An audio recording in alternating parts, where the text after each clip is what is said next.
Light and cheery today. Oh,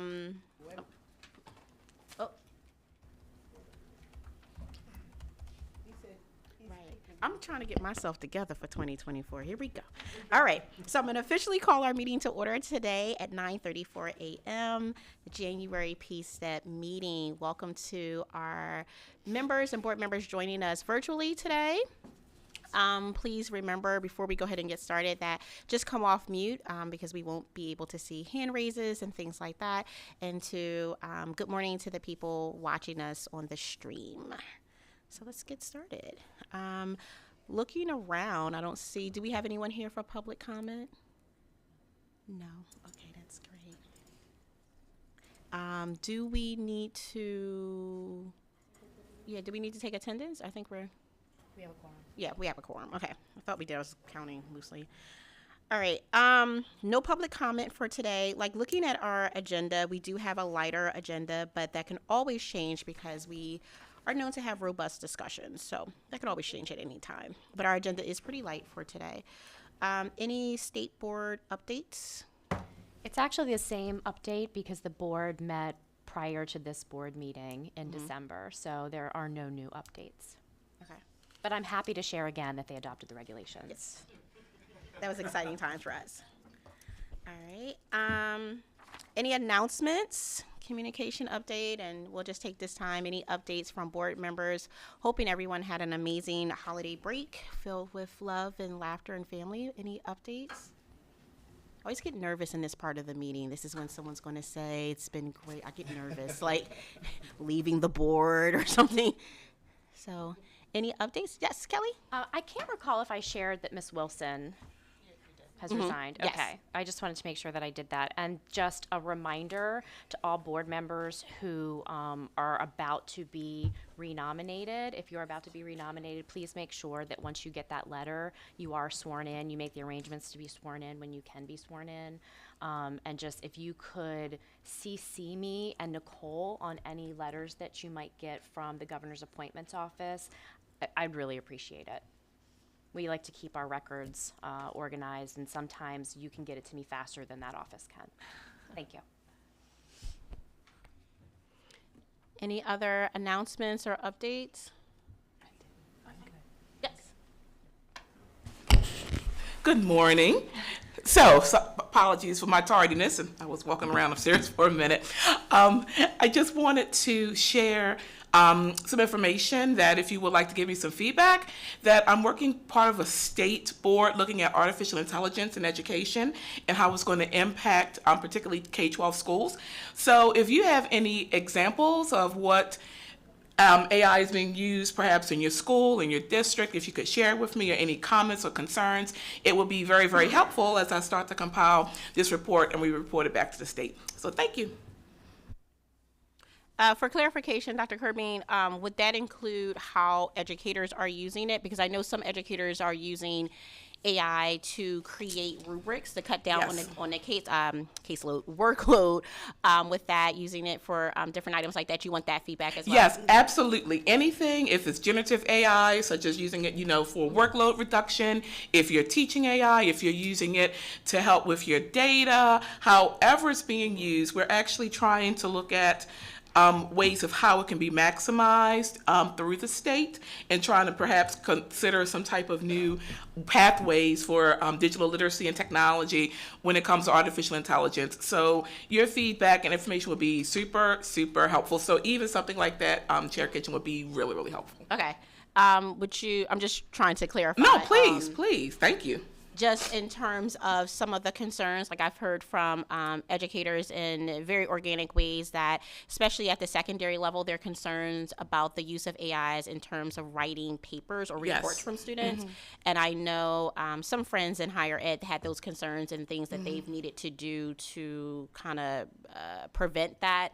In terms of that, you want those kind of things too? Absolutely. Everything. Okay. Everything, because all of this is going to be helpful, and I'm going to compile. And actually, I'm working with some of the individuals from the Ways and Means Committee. So this is going to go directly to that committee before legislative session starts, so they can determine what type of bills and stuff they need to consider for upcoming legislative session. So please, anything, everything, if you think it's big, small, I want it all. Okay. Thank you. Checking in with the virtual people. Good. All right. Any other announcements, questions, concerns? Yes. If I could, I'd just like to take a moment to introduce two new staff members that I'm very excited about. Behind me, we have, we have Keith Krempel. He comes to us from Washington, D.C. He has worked in educator preparation for, how long, Keith? 15 Keith years. is kind of hiding behind a pillar for me. He has joined us as a program approval coordinator. We have a second program approval coordinator that has just stepped into this position, although she is not new to the agency, and she's certainly not new to Maryland, Dr. Juanita Ashby-Bay. And she's brand new to our division. She just started with us. So we're very excited. We are also on January 11th, Jason Keys will be joining us as the program approval manager for the division, and he comes to us from the Department of Defense. So I will gladly introduce you to him during our next meeting. Thank you. Welcome. Welcome.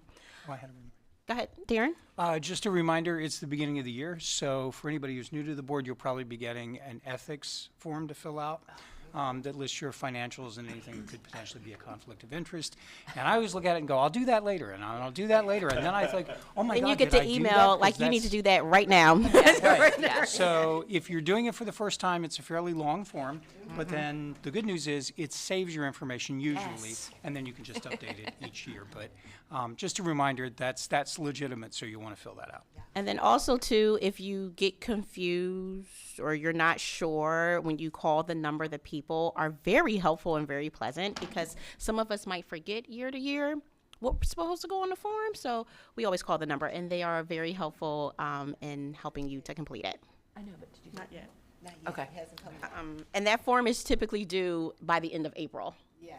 Like it's April 30th, just so that we know. Any other announcements or anything like that? All right. In terms of my communication update as chair, it's been pretty quiet since our December meeting. We had the holidays in there. No new updates based off of what we discussed before. So we will kind of try to set the stage and set up those meetings and conversations for April, so that we are in a place and more prepared in terms of our concerns with the portfolio-based assessments. I think now is the time to have the conversations, have the meetings and the discussions, as well as continue to take in our board's concerns with the portfolio-based assessments as we work through it. So there's no real update, but just to let you know that now that we are back, sessions get ready to start. It's really setting the stage for April. And can I add? Absolutely. All right, so I can add, too, that I've spoken to several colleagues just in higher ed, just informally, discussions and so forth. And I think gradually, as we start to approach people, it might be good to have a set of talking points and explanations, and probably a document where you can do links, which is very close to Dr. Ziebli's letter, which was wonderful. But generally, if you're going to approach lawmakers, having something that's very easy to digest, that explains the ins and outs. So I've got some friends that are working on, kind of giving their viewpoints on those kinds of things, so we could compile some things like that as we go along. So we've got folks that are thinking about it, so that's good. Okay. Trying to get this going. Can I ask a question about Absolutely. the, just in terms of, just from my understanding, where is the state in terms of use of the portfolio assessments? I don't know where the University of Maryland system, what their current status is, or if any of the independent institutions are using it. I would say I'm going to loosely ask our higher ed folks to kind of chime in on that, just from their own perspective, universities and colleges.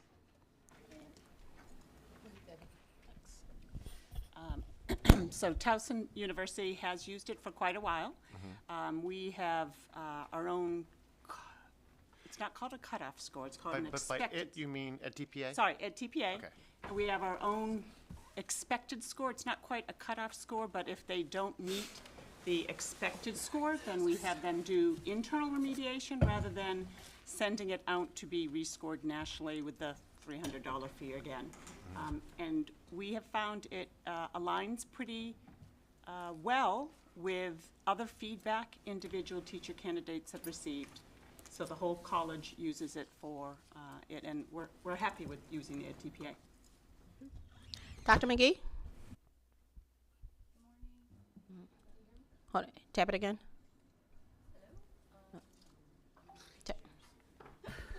Whoa, whoa, whoa. Good morning. There we go. There we go. Oh, I'm coming in. Okay, sorry.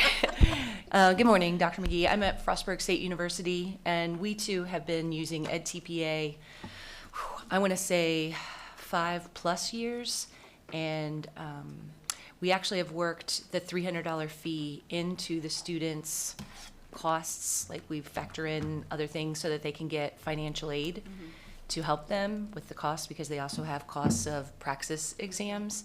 And we also are following a generic number, because there is no cut score yet. We're looking at anywhere between 35 and 40. We're happy with our students because that seems to be consistently what might become the cut score, between 35, 40, up to 45. Our students usually exceed that, which I'm happy to say, because you get all of the information. It breaks it down for me, not just me personally, but all of us, with each category, each section, you can see. So that helps us to be able to focus on what areas the students are having the most difficulty with, which might be the theorists, connecting theorists into what they're doing or seeing in their own classrooms when they're actually partaking of the 3 parts. I will not lie, it is hard for them. It's time consuming. We spend a lot of hours trying to support them in a way that is permitted, because we can't coach them, like if they're going down the wrong road. You have to be really careful. It's almost like when I was a 3rd grade teacher and I'd be like, try and do your best. And really it falls on the shoulders of the students. And I feel personally that it's a really high expectation on them for the level or the depth of reflection that they want from a person who's had 50 days in a classroom. It's a lot on them. And at this point, it's $100 for each condition that they receive. And right now, the conditions are only based on, can they read the directions and complete their tasks, like uploading their videos? Are the videos the correct length of time? It's very tedious. I feel sorry for the people who are scoring it. It's a lot. So I'm not sure that if we'll be able to, if it'll be able to be like the stamina that it's going to take to maintain that, and the level of reading and feedback to the students. I wonder how they're going to sustain that on the scoring end, quite honestly. And I don't know what it'll be price-wise when it becomes a cut score not being met. I'm nervous because $100 for every condition that a student has right now is too much. Thank you, too much. That was Winona, but I agree. So I have a lot more, but I will stop. No, that's on. I just don't know the basic status. It sounds like there wasn't a system-wide expectation from the.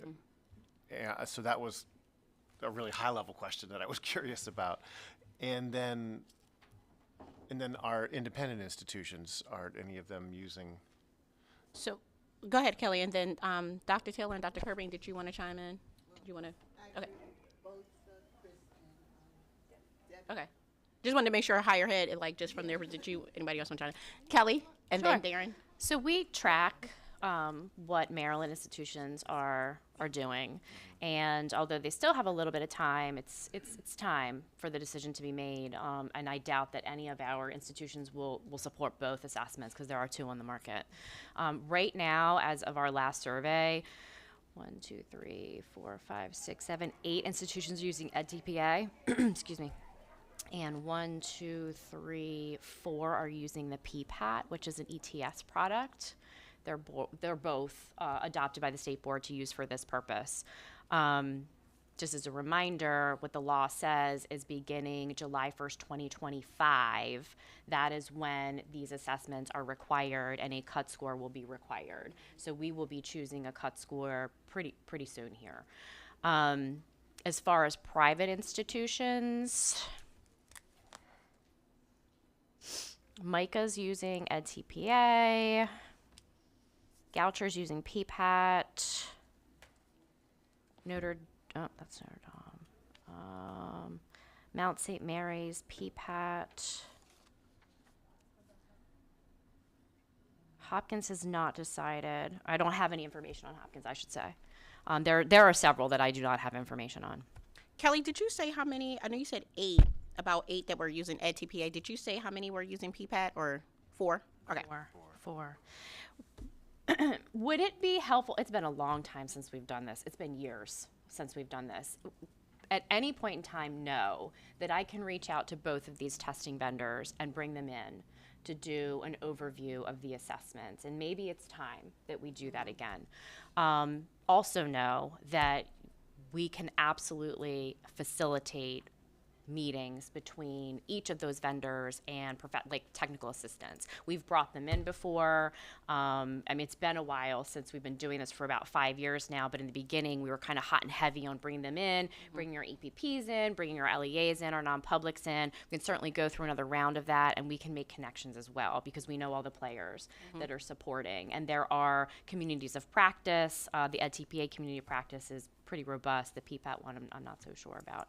But I can certainly make those connections because it's our LEAs and our non-publics that I think are going to struggle the most. Yeah, that wasn't really where I was going with it. I mean, I spoke to the superintendents about EdTPA at the last superintendent's meeting, so since we met, and I think there's general support for the letter that was written, the concerns about EdTPA, and so it's less about,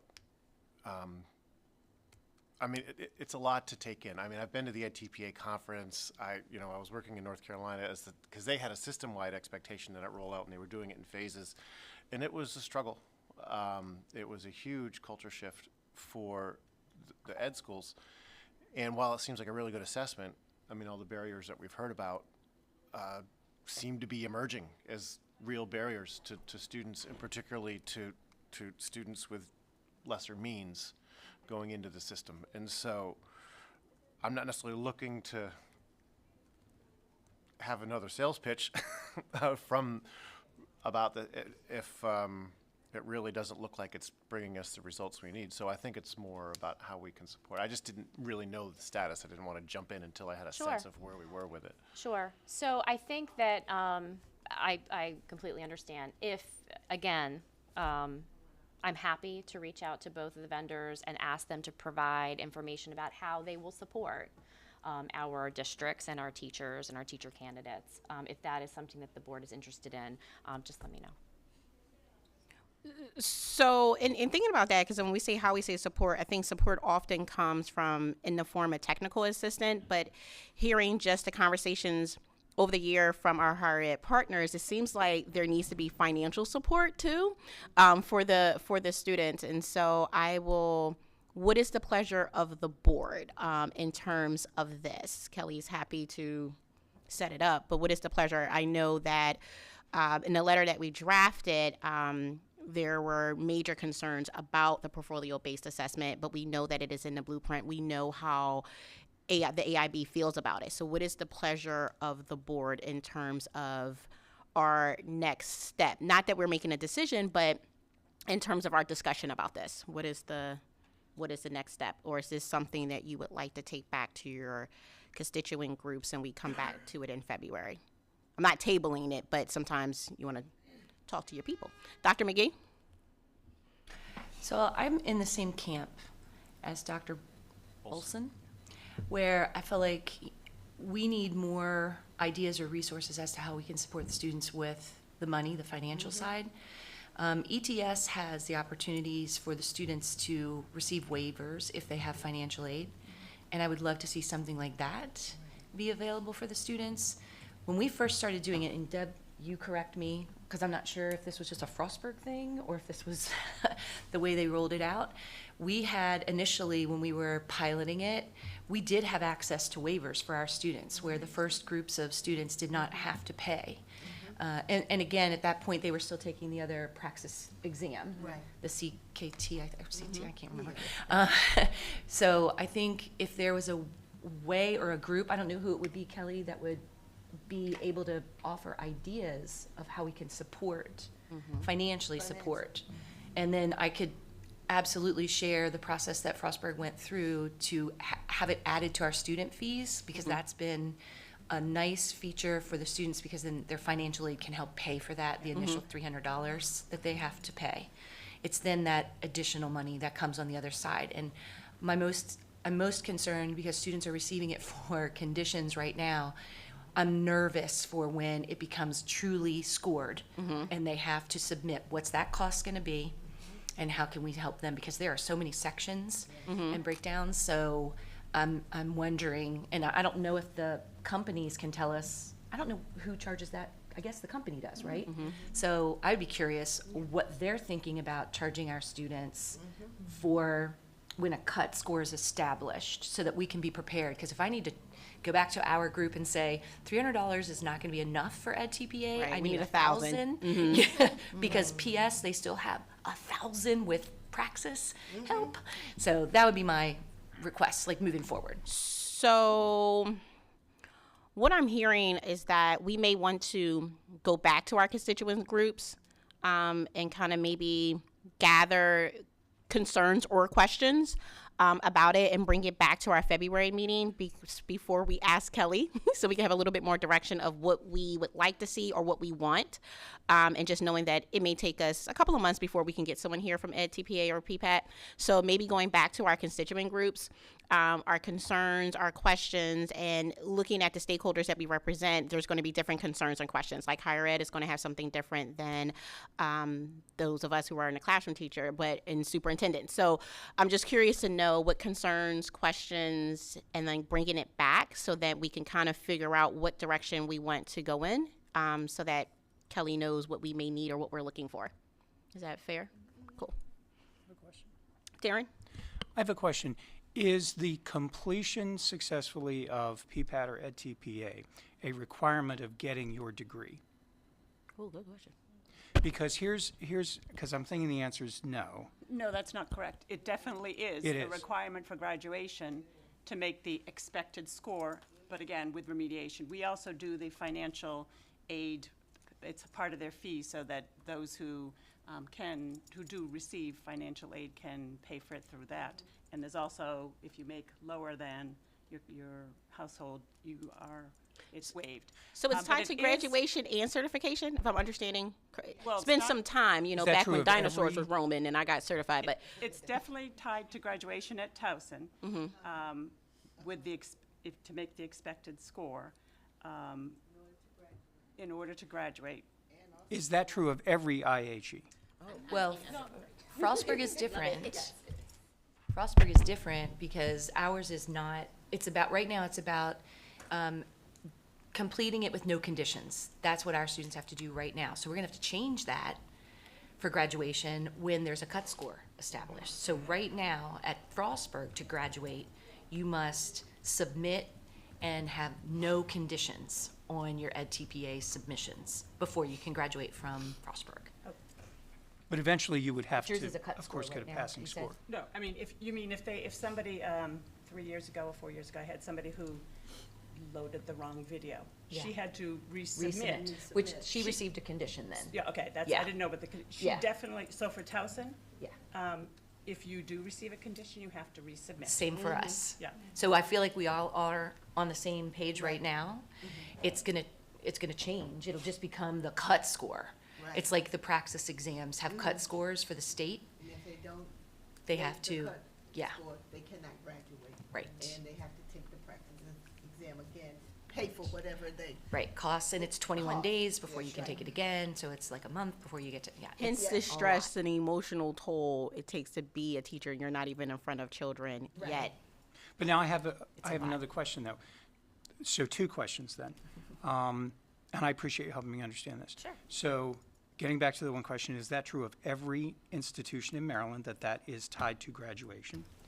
And the second question is, what about someone who has been hired by a school system while they're still in your program on a conditional?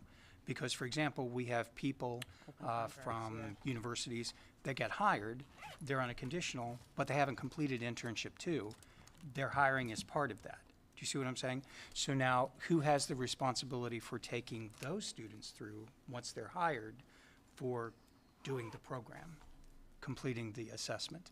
Is that higher ed, or is that the locals that do that? Well, if they're connected to a The program, program is higher ed. it's us. Okay.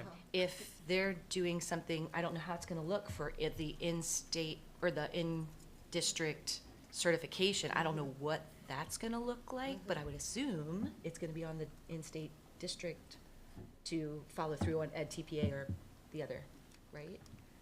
I can talk a little bit about it. Thank you. So, so you're absolutely correct. So as long as you're enrolled in an educator preparation program, you're going to have the support with the assessment, because the assessment was designed to be delivered in an educator preparation program. What we're seeing in this state and in other states is legislatures adopting the assessment in conditions where an EPP may not be involved. And that's when I think it gets a little bit more dicey, because districts and our non-public schools don't necessarily know how to support that individual, or they don't get any support. So it is two very different situations. If we're talking about an alternative approved program, again, the approved program is going to support that candidate, whether it's a TFA or an Urban Teachers or just the LEA by themselves or Hopkins. They're going to have to support that candidate in partnership with the LEA, because that's the nature of the program. We, as a board, did put in the requirement that for the non-public pathway, remember the non-public teacher pathway, if an individual had 5 years of teaching, effective teaching performance in an approved Maryland private school, they could come in if they took the performance assessment. Those individuals will be on their own, unless their school supports them. So let's say a district picks them up, and let's say Harford County hires someone that spent 5 years at Garrison Forest, so they've got the 5 years, but they have to pass one of those assessments. It would be on Harford County and or that candidate, that teacher, that conditionally certified teacher, to get the assessment done. Those, I think, are the situations that will be less frequent, but the most challenging. Can I also add that, sorry, I know I wasn't supposed to touch it, that we start supporting them in their junior year, first semester. And so we start using the academic language that is associated with it, so that and we start preparing them and saying, you probably have friends who are seniors who are doing this during their full-time internship.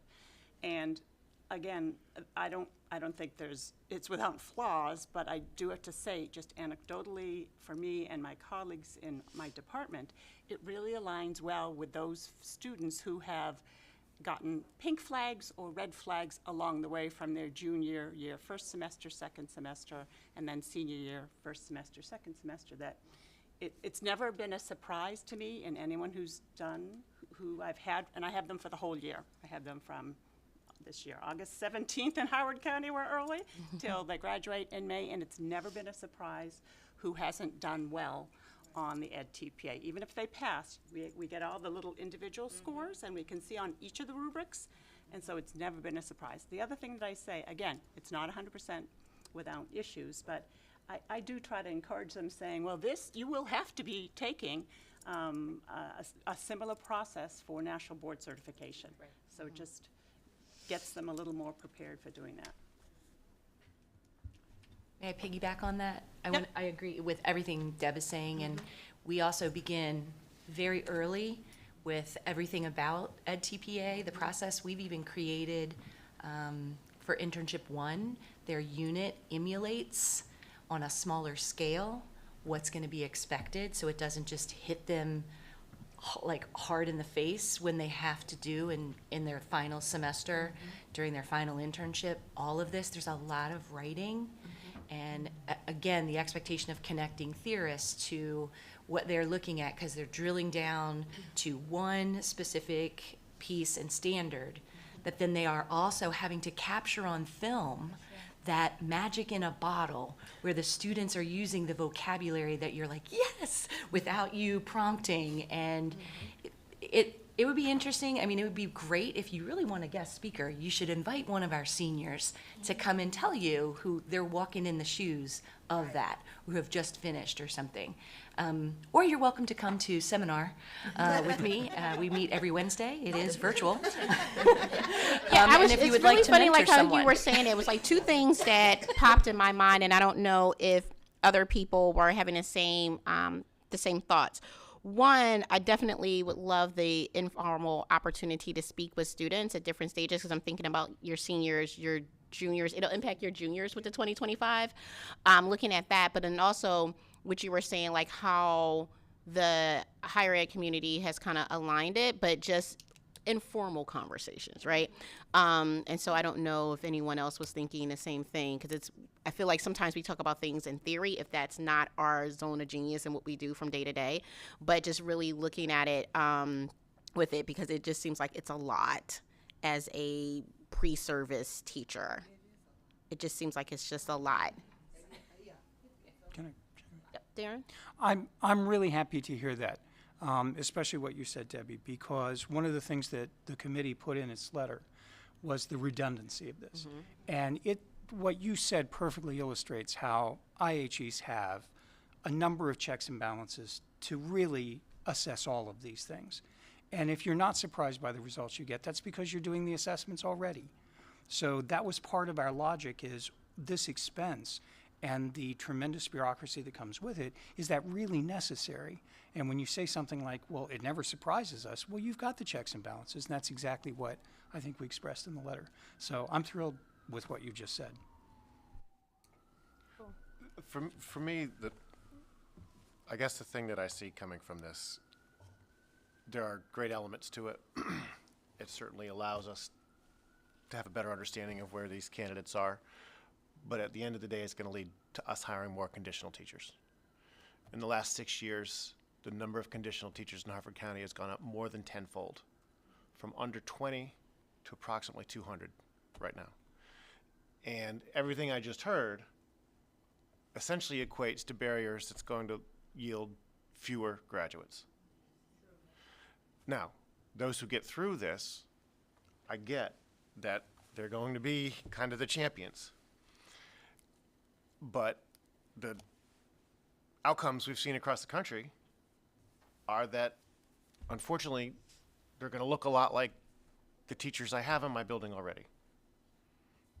And it's not going to contribute to my ability to hire a wider array of teachers. And so I get the idea of trying to fix it and make it better for those in it, but I'm not sure that's energy well spent. That there needs to be a look at teacher preparation that improves the throughput, because this is only compounding. I'd say adding to, but I think it's doing more than just a little incremental add. I think it's the burden it takes to become a teacher. And while our salaries are going up in the state, they're not going up above market for our region. In fact, they're probably going to lag at the end of this. And so I understand the underlying principle behind the blueprint of increasing the expectation on teacher preparation. 5 years ago, it even made economic sense. But right now, I can't support 200 conditional teachers with the coaches and mentors and people that requires. I have exactly no one employed in Harford County Public Schools who could support someone who needed help with Ed TPA if we ended up with the candidate who came from outside and that burden landed on us. It's likely I'll be cutting hundreds of teachers this year. And I won't be the only district in Maryland doing that. And sustaining the supports we have for the conditional teachers is going to be among the hardest thing, because the first thing you look at when you're making cuts in a budget is the people who aren't standing in front of students. And so I appreciate sort of the collective energy here to share the concerns related to this assessment. But I mean, again, from everything I've heard, the only outcome I see is us hiring fewer qualified teachers, needing to find a way to support them more, compounding the costs of having effective teachers in front of students in our buildings. And so I don't know where to go with that, other than I hope we can stay on this topic and really, and I can guarantee that the Superintendent Association will kind of stand next to this energy in terms of lobbying for adjustments. Kelly? And I don't mean to be doom and gloom, but we need to have a transparent conversation, and Dr. Bolson has opened the floor, and I need to make sure that everyone understands exactly where we are. And it's not just those that we're preparing in this state, because we are an import state.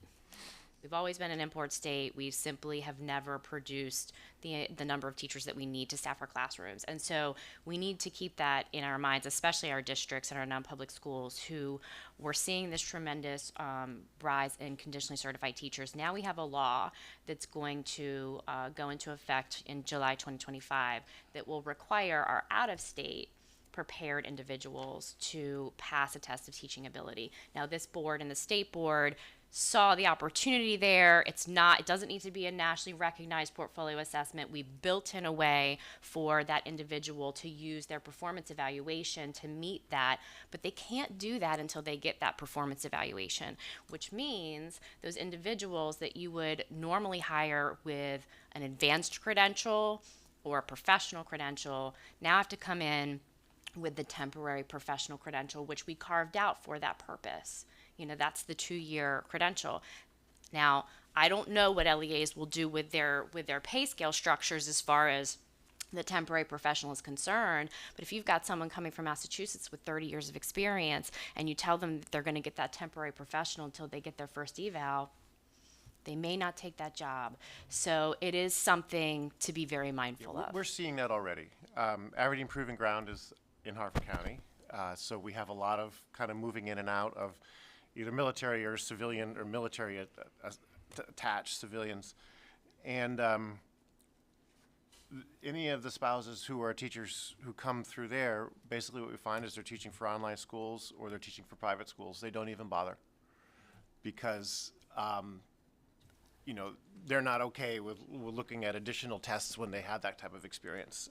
We're doing as much as we can locally to make, either coming from out of state easier. But again, these are all expenses that the school system is now bearing that we never had to bear before of, tuition, test assistant, all these other things that we're doing to help, people who are already certified to teach in other places be able to teach in our district. And so this is obviously a bigger picture thing, and I know I'm on a little bit of a soapbox right now, but this isn't this is coming. I mean, we are experiencing these things already.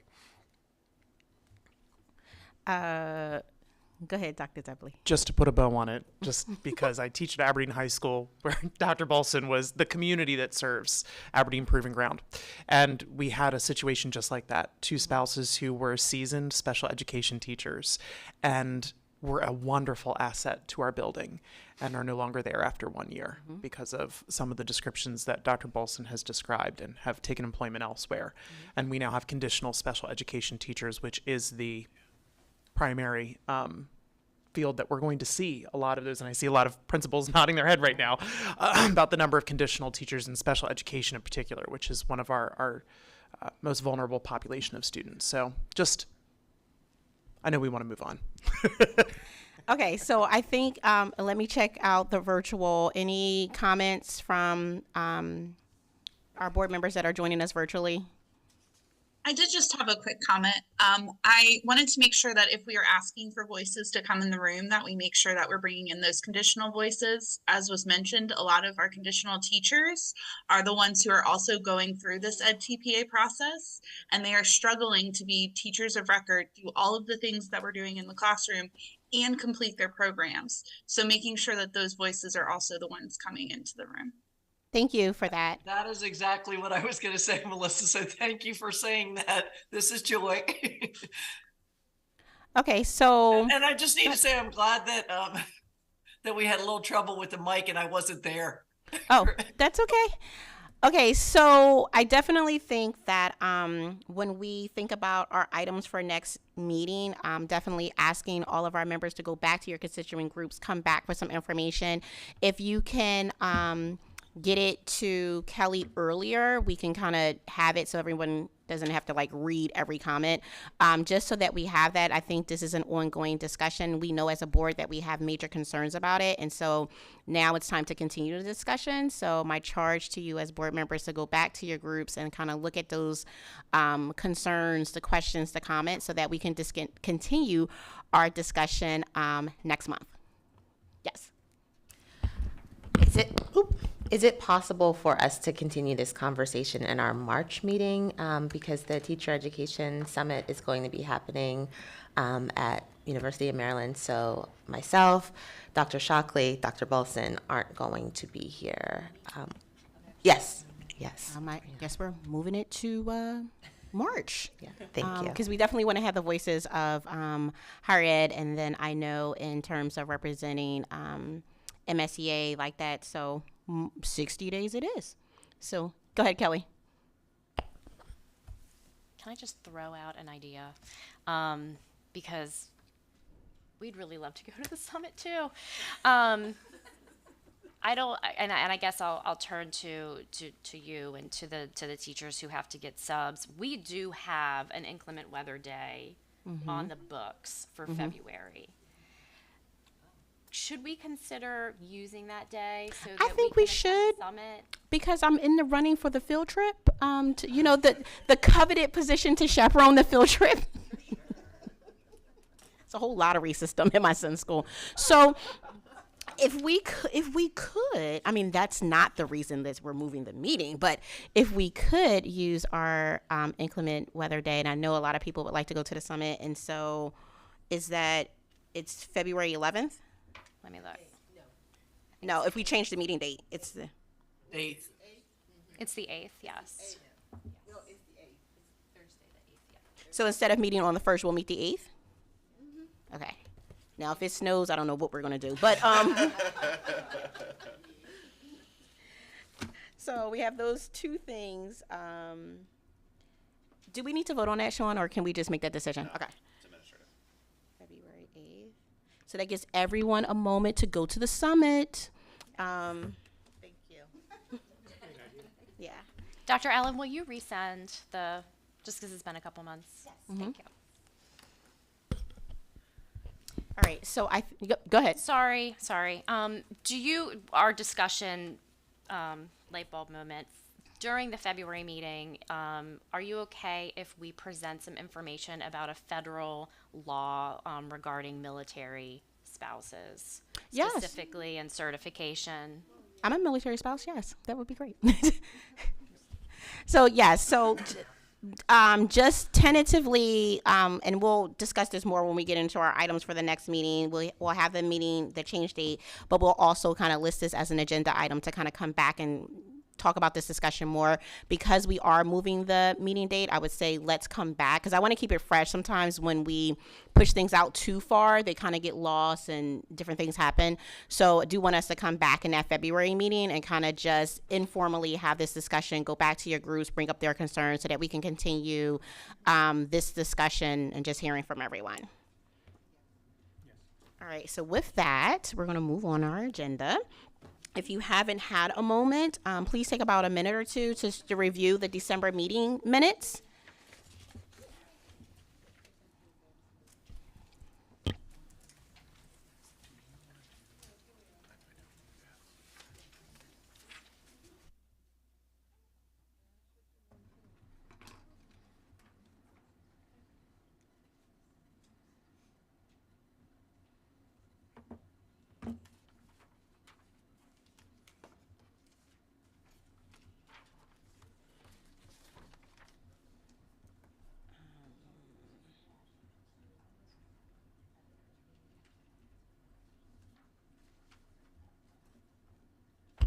I would just like to make the correction that I was actually present on Zoom in December.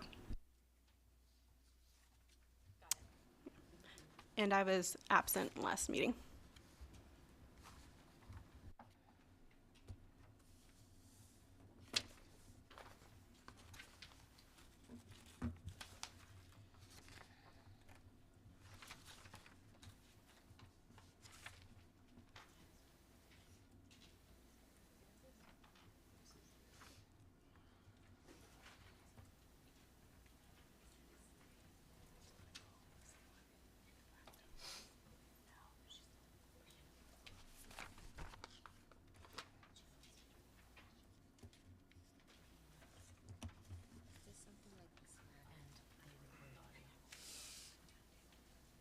was just thinking, like, did we approve the October minutes? Like, I don't, like, did we need to? I'm not sure. That's why I was going to say that too. Kelly, for did we? Because where it says our agenda for our January meeting, did we need to approve the October minutes? Were they ready? Was it something for that, or is that a typo and that should say December? We're in the minutes where we set the agenda for January. Did we need to approve the October minutes, or should that say December? It should say December. Okay. Sometimes we, yeah, but sometimes meeting minutes get left out because we didn't have a quorum or something like that. Okay. Yeah. Wasn't sure. Thank you for that. Yeah. I think also the work group update, I thought was something that we're not doing. Yeah. The work group update.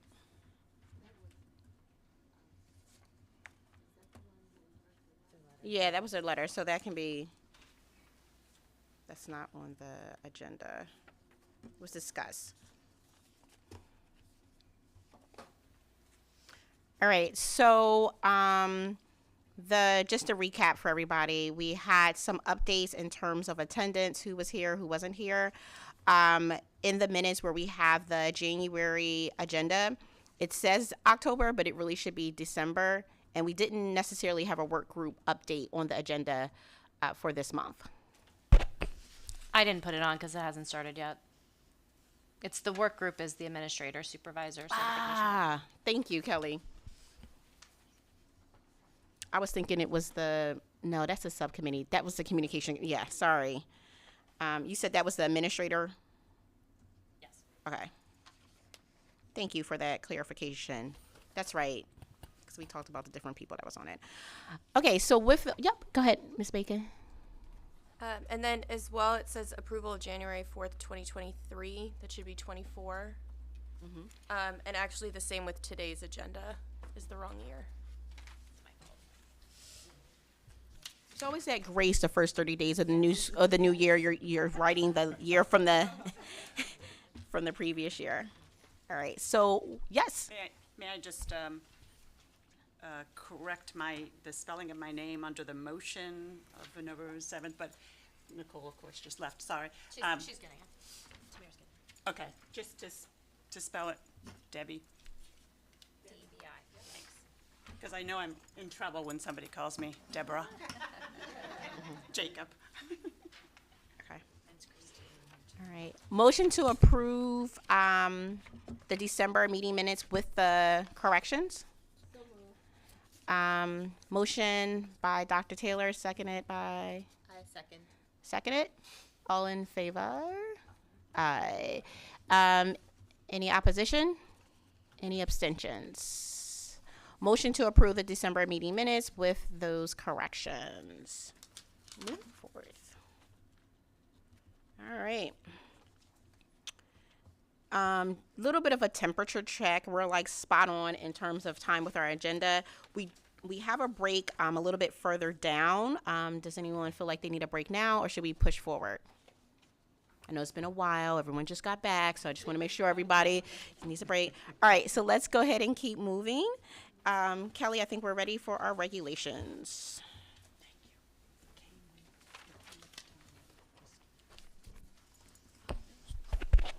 All right. Let's go ahead and start with subtitle 07, school personnel, 06, programs for professionally licensed personnel.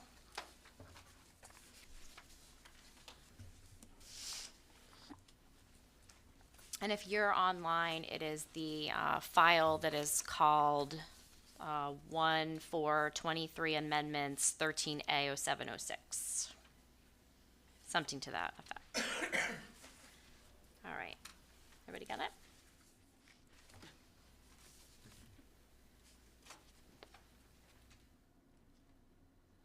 You'll see a yellow highlight right on the first page. Okay. So The particular amendments that we made to review this month in this set of regulations has to do with changes that were made during the 2023 legislative session. There are some realignments that we knew we were going to have to make right away. The first being on the first page, it is the definition of alternative teacher preparation program. And you can see the yellow highlighted italics is the new language. The red text in brackets is what will be removed. So two things are happening here. One, an institution of higher education or a nonprofit organization has been added to that definition in law, which allows an alternative teacher preparation program to be developed by one of those entities without partnership with a local education agency. So that is the change that you see there. And then the red is the change of certificate to license.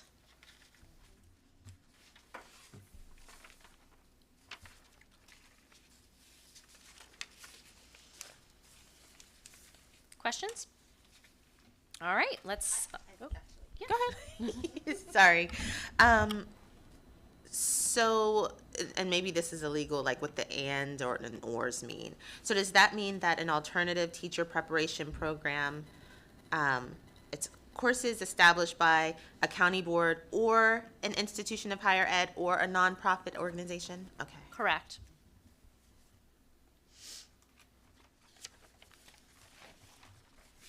All right, page 2. We're looking at definition 22, partner school. So again, this is an addition. So in addition to a local school system, a non-public special education school, we now can place teacher candidates in practicums in an eligible pre-kindergarten provider, and that is defined in statute. It's a little messy right now because the statute where it defines eligible pre-K provider does not go into effect until the 26, 27, or 27, 28, I apologize because I can't remember off the top of my head, one of those school years. In the meantime, an eligible pre-kindergarten provider is a state licensed provider, but what we've been telling our educator preparation partners is if you are going to place a candidate in a pre-K, a private pre-K program, just call us and we'll work with the Office of Early Childhood just to make sure that that placement is an eligible provider.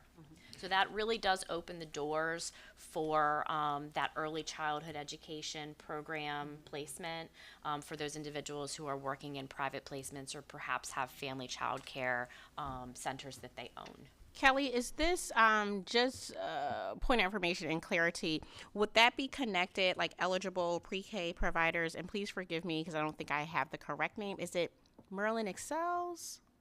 Is that is that the right name? Mm-hmm. Right. Yep. So is that connected to that? Like, in order for them to be ineligible, they need to have a certain ranking, or no? There's different criteria. No. So there's a difference between being an eligible pre-K provider and being licensed to operate, and then the Excels is a program, and this is not my area of expertise, so I don't want to misspeak. But Excels is a program where there are certain levels in Excels, and the centers have to meet certain criteria in order to go up those levels.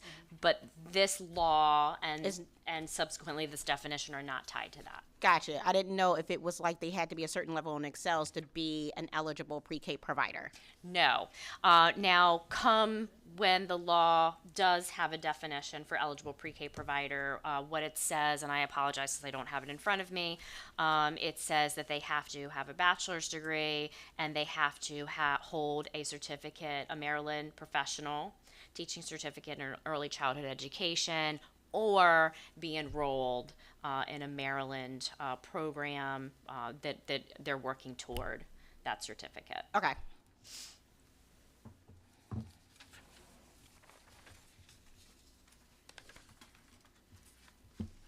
All right, next we have page 3.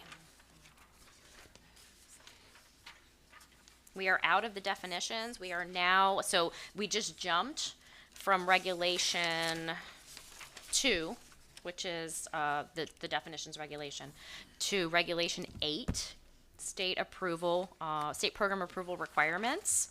And this is language, again, that came, this language actually came from the Educator Shortage Reduction Act. And it added the component that you see highlighted in the list of, the list that was already there in the statute of all of the characteristics that have to be included in an educator preparation program. So now there is a new line that says training in the skills and techniques for teaching effectively in a virtual learning environment, including the use of online curriculum. So we've embedded it here as well.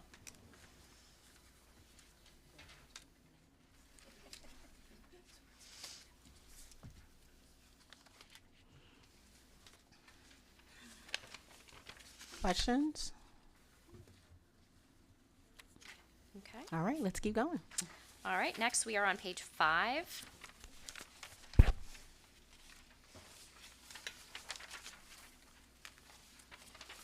Still in Regulation 08.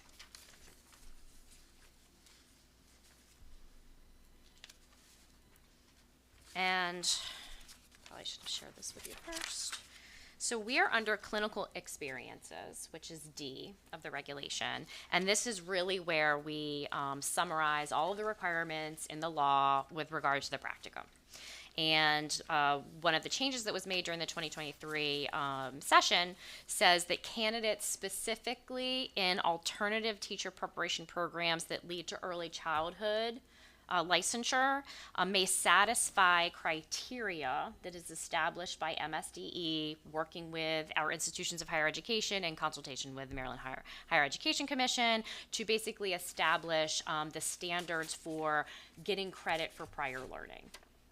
Or prior experiences, and that work is underway.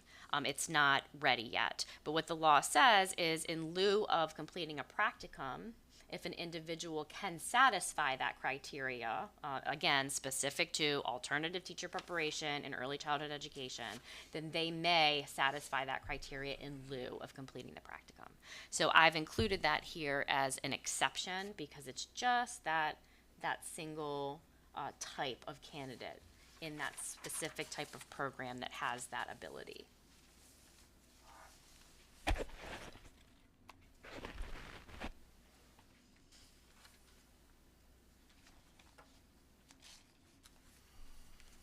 right. And that's it for these regulations.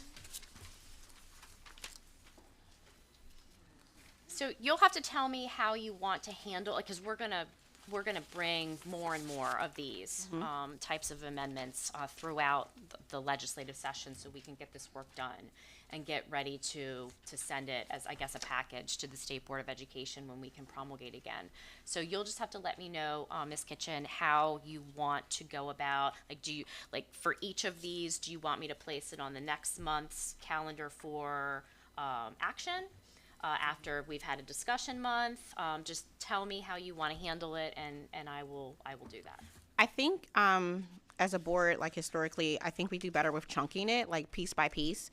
And then I like the idea, but I will give way to the pleasure of the board of us being able to have the conversation, the discussion, go back to our constituent groups if need be, and then potentially vote the next month. But what is the pleasure of other people on the board, other board members? Okay, so we'll do it that way. Okay. Bring it, discuss it. Sometimes we need 30 days to digest it too, and then come back then the following month.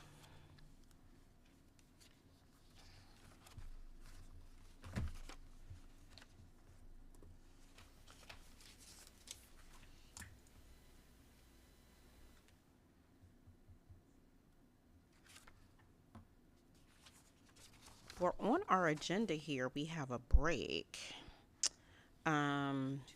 Do we need a break, or want to take a little? We have a break. Let's just take a quick break. I mean, we're doing amazing on our agenda today. So let's. I have 10:33 on my watch. Can we come back at 10:40? Let's come back at 10:40. Cool.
So in terms of our agenda, we're down to looking at the regulations, specifically the portion with disciplinary actions and denials.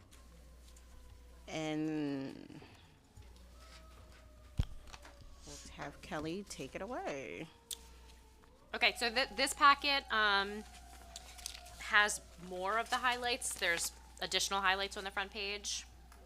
And I'm actually going to ask Sean to jump in here because all of this is really stemming from statutory interpretation. So I've asked him to help me today. Good morning, everybody. I guess to just start, I'll talk big picture as far as where these regulatory changes come from. A lot of them, as you'll see in the new section, the new regulation that was added, Comar 13A120603, stems from a state statute that has been around for a while, but that MSDE has rarely, if ever, used. I think in the time I've been here, I can only think of maybe one instance where we've used it, and it wasn't codified in our regulations, obviously. So the provision we're talking about is what is known as a summary suspension, or a summarily suspending license.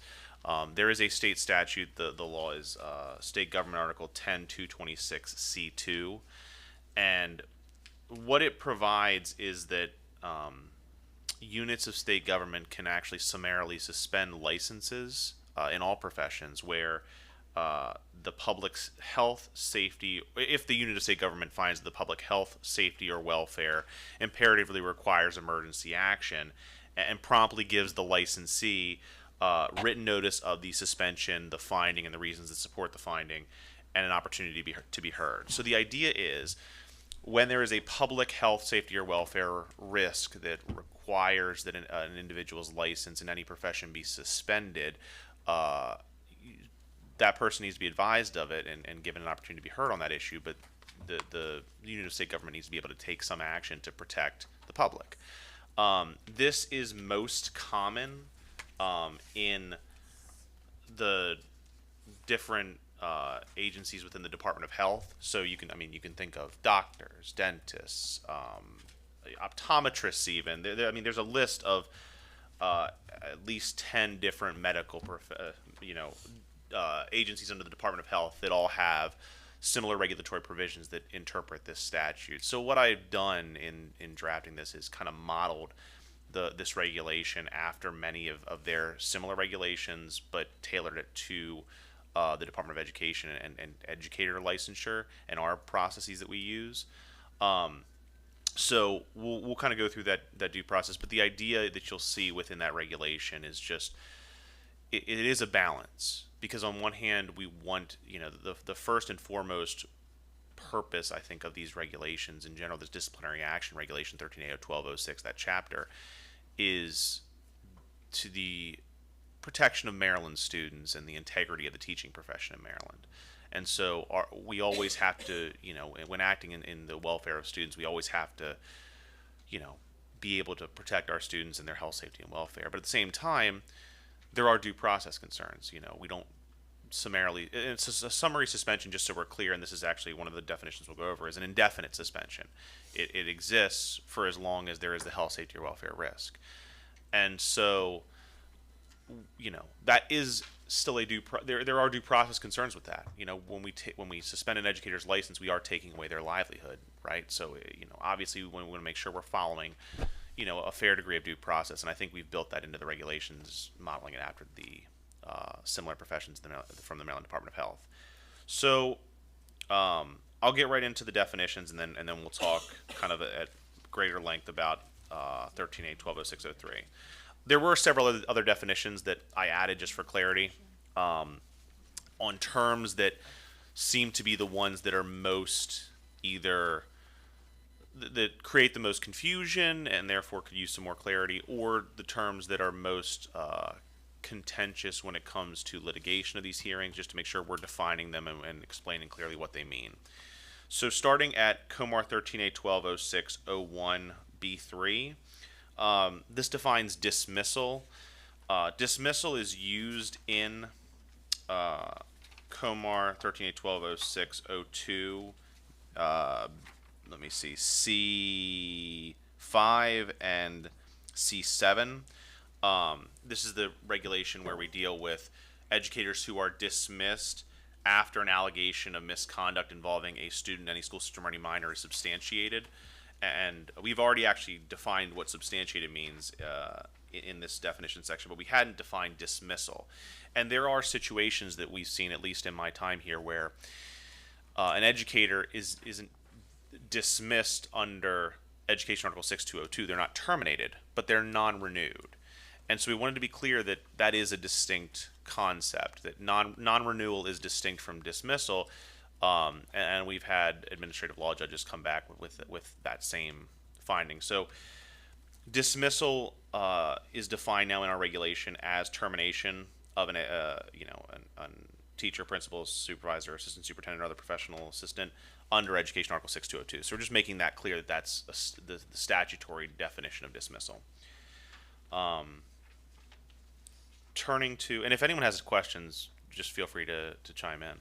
I'll kind of give a break after the four definitions we go over, but the next one is misconduct, 13.8.12.06.01B4. We have had litigation before the Office of Administrative Hearings on what misconduct really is, and we've always had a consistent definition that aligns with kind of the definition used in Black's Law Dictionary. You know, so I kind of combined the guidance we had, the working definition we've been using from Black's Law Dictionary for misconduct and employee misconduct, which is unlawful, dishonest, or improper behavior in dereliction of an educator's duty. And that is again pertains to that those two regulations, or actually more than two because it's resignation or dismissal now. 5 through 8 of Comar 13.8.12.06.02 C 5 through 8. That allegation of misconduct. So that's just defining what that term means. The next one is moral turpitude, and again that's Comar 13.8.12.06.02 C 1B. So we have a cause of action in our educator certification disciplinary action, or educator licensure disciplinary action regulation for educators who are, convicted of a crime involving moral turpitude that bears on their fitness to teach. But the question is, what is moral turpitude? And we have some good case law and some attorney general's opinions that give us some authority for what that term means, and there's obviously legal definitions for moral turpitude in the context of how it's interpreted. But as this is in the context of employment, it is a fairly broad, the case law says it's a fairly broad definition. With that said, it doesn't hurt to define it just so it's perfectly clear. So we adopted I think a fairly comprehensive definition, meaning conduct contrary to justice, honesty, or morality, and that's consistent again with the case law we have on it. But it's the thing to know about moral turpitude is it really, in the purposes of professional licensing, it strikes the broader chord of confidence in the profession. I guess that's a good way to put it. Hi. This is always the one that causes me the most consternation, just because the definition of morality changes. It's subjective. Right. So I guess, where does our definition come from? Does it come from that case law and those opinions? Correct. So, and I can actually, what I can do is, at the end of this conversation, before we kind of break, or even after we break, I'm happy to pull up some of the cases we reference and just read verbatim from kind of the language we use. But crimes of moral turpitude are generally those crimes that are, in the way the archaic kind of case law that originated this term referred to it as something that's inherently vile, base, depraved, right? So it's the same kind of concepts you're talking about, like that can be somewhat subjective.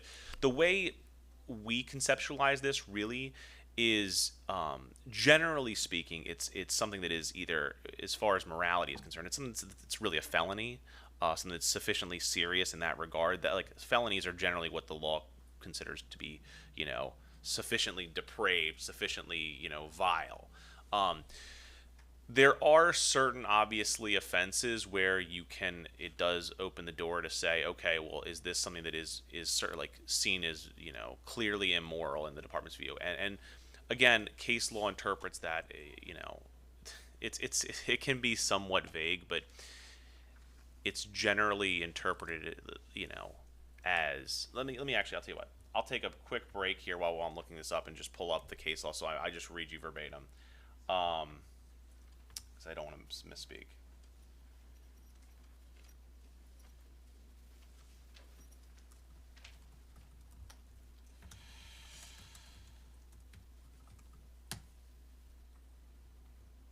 Okay.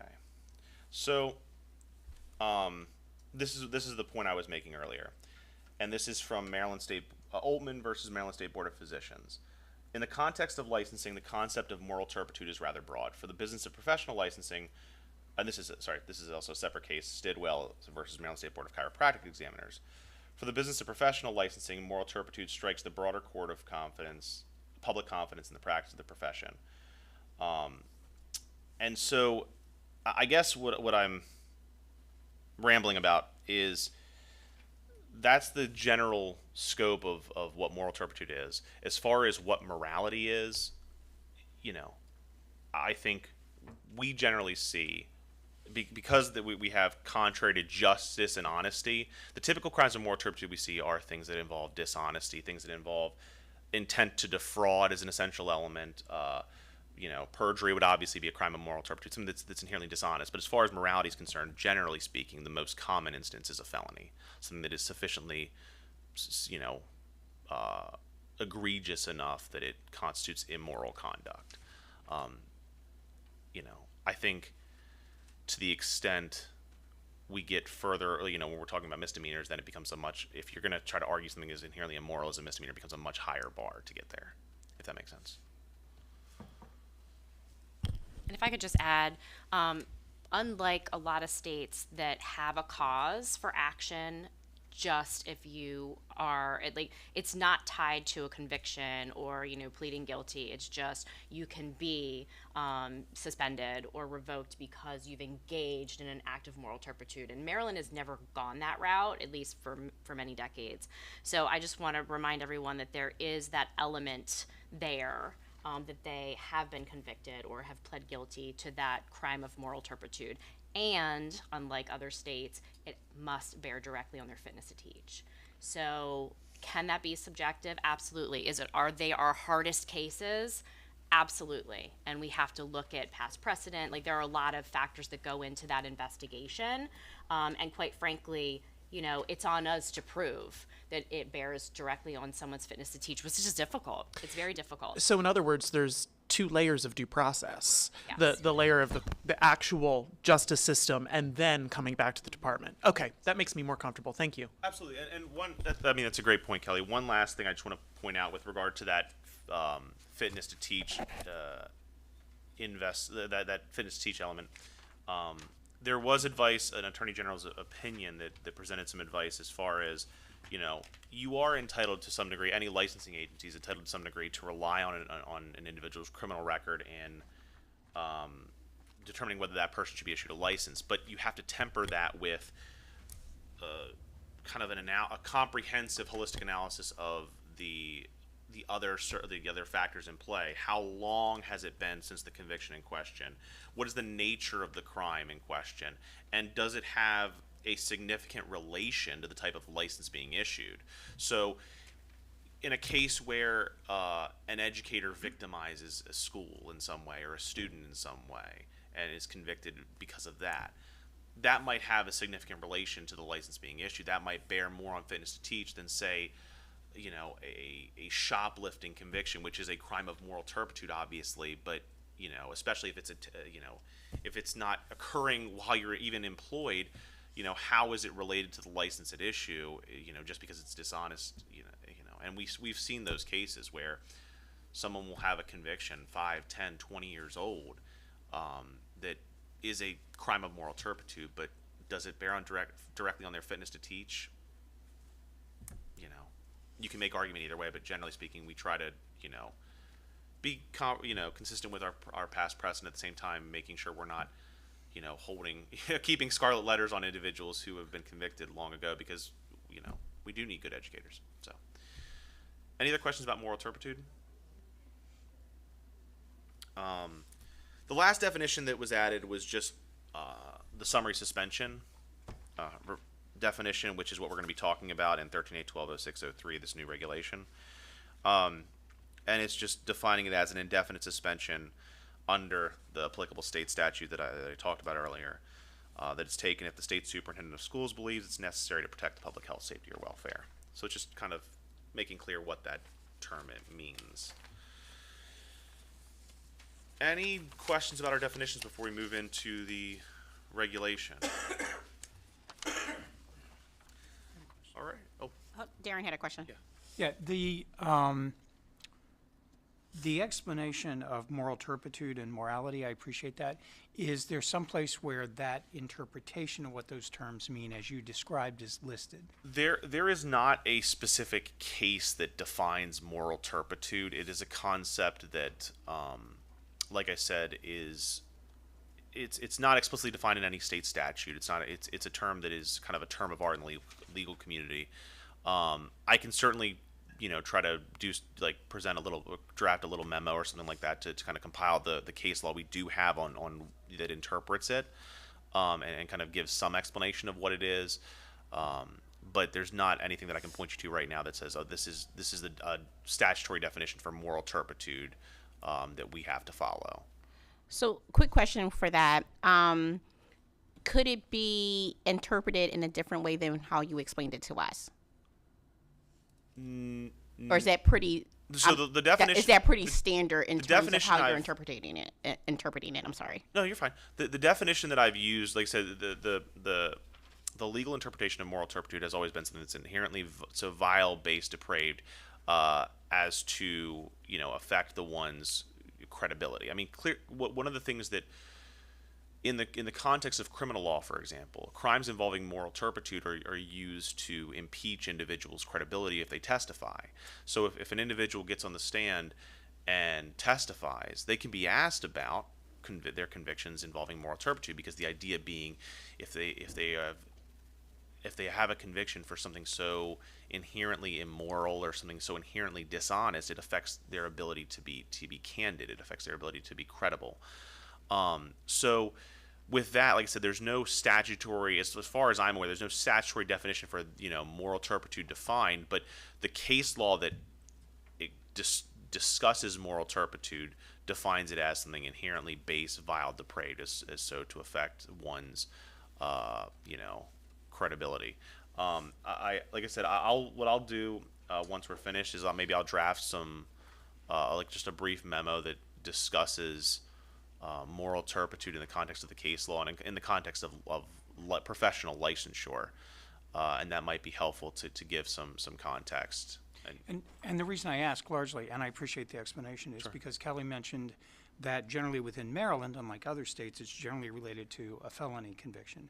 But my question is that codified somewhere that shows where Maryland is different? And I'm thinking that's more in case law. No, it's not codified in any statute. It is a case law. And to be clear, let me clarify one thing. So Maryland is not different in that sense, in the sense of that a felony is the crime involving moral turpitude. What Maryland's when she was talking about Maryland being different, we're different in that many other states, not the I don't know about the majority or not, but I can certainly say in several other states that I'm aware of, they have a cause of action against an educator's license for just having a conviction for a crime involving moral turpitude.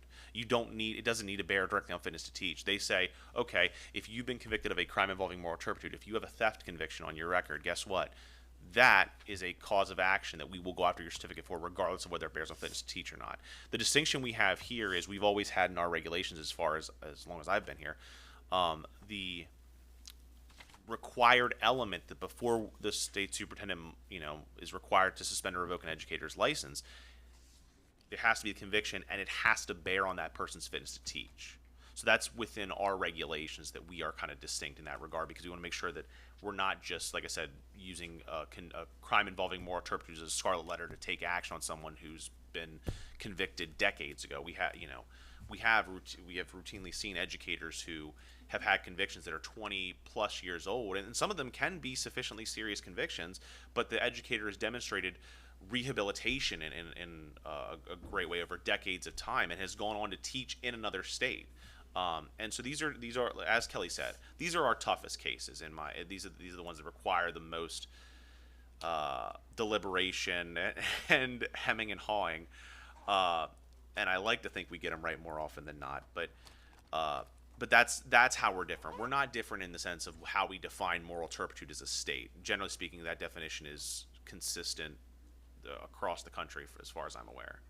Okay, great. I really appreciate the clarity with that. Helps also if we get questions and so forth as we take this back to our group. So thank you for being so clear. Like I said, I will try to draft some just provide at least some legal authority for kind of explaining what moral turpitude is generally and what it is in the context of licensing. So that way, we as a board have a better kind of understanding of the legal term, because I know it is a term of art, and that's why it's so important, I think, to just at least give some definition for it in the regulations, because if we're struggling with it, obviously, educators who are reading these regulations and getting them and facing disciplinary action need to also be advised. So. Thanks. Yeah.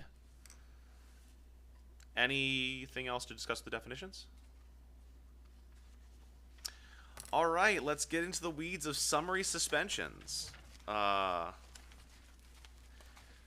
So, as I mentioned, there's a lot of highlighting here because it's a brand new regulation. As I mentioned at the outset, there are a plethora of professions that have gone on to create regulations for summary suspensions. There were about, I'm just going to go down the list: acupuncture, optometrists, physicians, nursing home administrators, pharmacists, physical therapy examiners, audiologists, hearing aid dispensers, speech language pathologists, music therapists, social workers, dentists, professional counselors and therapists, environmental health specialists, and those are all to be clear. There's a couple more, but those are all to be clear within the confines of Title 10 of the regulations, which pertains to the Maryland Department of Health. So these are all medical professions generally that I've seen, but those are the only licensing professions that have actually regulated this particular statute. And so to the extent that there are some other businesses that have regulated it, but they've done it very cursory regulations, outdoor music festivals, youth camp certification, swimming pool and spa operating permits, drug overdose education and training programs, and commercial ambulance licensing have all regulated it to some degree, but not nearly as in-depth as we have. But given that all the kind of the first list of examples I gave with regard to medical professionals all have a lot, they kind of are very similar in style to this regulation I've drafted. And the reason why is because, especially when it's an individual and a professional who is having their license summarily suspended, like I said at the outset, it's a balancing test between the primary purpose of the regulations, which is the concern for the health, safety, and welfare of our students, versus the kind of due process rights of depriving this person with their lifelong profession, or the profession that helps them support themselves, right? So to that end, we've created kind of a comprehensive, or we've followed kind of a comprehensive due process procedure. 03A is just it's very general, but it's just explaining the authority that we have under the state statute to issue the summary suspension of a license and where it's appropriate. So it kind of mirrors the definition. But 03B is where we start to get into the procedure. And the way that we've conceptualized this to work is much like when an educator is not employed by a local school system, a non-public school. In those cases where an educator isn't employed at the time the conduct occurred by one of those local school systems or non-public schools, MSDE and the Division of Educator Certification and Program Approval will actually make a recommendation to the state superintendent of schools as far as what the action is. That's already how we've handled these cases. And so this procedure as far as a notice of intent to summarily suspend a license, will follow that same procedure, where the department will make a recommendation to summarily suspend an educator's license based on its own investigation. And it can do it in one of, there are two ways in which it can do it. It can issue a notice of the intent to summarily suspend, or it can recommend the state superintendent, I'm sorry, let me back up. The department can recommend to the state superintendent that the superintendent either issue a notice of intent to summarily suspend a license or an order summarily suspending the license. And I know that those are two different paths as far as either giving the educator notice or not. And we'll explain when you go to each one in just a moment. But just so, well, actually, well, why don't we I'll just go ahead and explain that now, and that way when you get to it later on, you won't be surprised. So, the distinction between those two circumstances will be where there is some extraordinary cause why we need to move forward with this summary suspension before giving kind of a notice to be heard in a due process, right? It says you'll see in 03D, it's under extraordinary circumstances, and that requires consultation with the superintendent to consult with legal counsel before imposing that suspension, but it gives the superintendent the authority to issue a summary suspension without the opportunity for a show cause hearing that we'll get into in a moment, where there is either, where there's still that public health, safety, or welfare issue that requires an emergency suspension before the show cause hearing, and that there must be some reason why giving prior notice isn't feasible. Giving that notice is not, feasible, and maybe it. I don't know if you want to say instead of feasible whether it's prior notice and opportunity to be heard is not a feasible or appropriate. Just to give more flexibility. But the idea being, there may be some circumstance where there is some emergency issue that requires that the superintendent act to suspend a license immediately, even before due process is issued, if there is some major health, safety, or welfare risk. Still, that doesn't mean that educators are going to be deprived of due process. Certainly, they will have the opportunity, once they receive notice, to litigate the matter, but it allows the suspension to be imposed. And again, the section is entitled Extraordinary Circumstances, so it has to be something that rises above the level of a normal summary suspension, but it's also giving that flexibility. And I think my question for you is, what is an example of something like that? Because I'm having trouble imagining a situation like that. So let me just, can we talk about what I think it might be helpful before I answer that question, just talk about what the normal process would be, to give an example of when we need to go outside of the norm. So going to 03B, this notice of summary suspension, 03B2, the elements of that notice are, you issue a proposed, or the department will send both the superintendent and the educator the proposed order that they're asking the superintendent to issue, including the statute that we've referenced, the allegations of fact that that demonstrate the substantial likelihood to the risk of harm to the health, safety, and welfare of the public. Notice to that individual of their right to, if the order is issued for summary suspension, to have a full evidentiary hearing before the Office of Administrative Hearings on it, just as we would with any other educator certificate or licensure action, disciplinary action. And it also, that notice will include an order to appear before the state superintendent of schools to show cause why if they wish to do so, to show cause why their license should not be summarily suspended. So the typical way this is going to work is the educator is going to get this notice outlining what is the factual, and again, much like we have to do under 10.2.26, we have to give them written notice of the finding and the reasons that support it. Why is the department, why is the superintendent considering this summary suspension? What is the health, safety, and welfare risk that imperatively requires emergency action? And giving that educator an opportunity to appear if they wish to. It has to be, as you'll see in, where is it? You'll see later on in the regulation, I'll find it, I'm sure later, that you have to give at least 5, it's 03A. you have to give at least 5 days for the educator to have notice of to have been served notice of that the notice of intent to summarily suspend the license before the state superintendent can actually hear the matter. Just to give them time if they wish to be able to prepare their argument. And we'll talk more about that kind of show cause hearing. But there's 2 levels that we'll get to,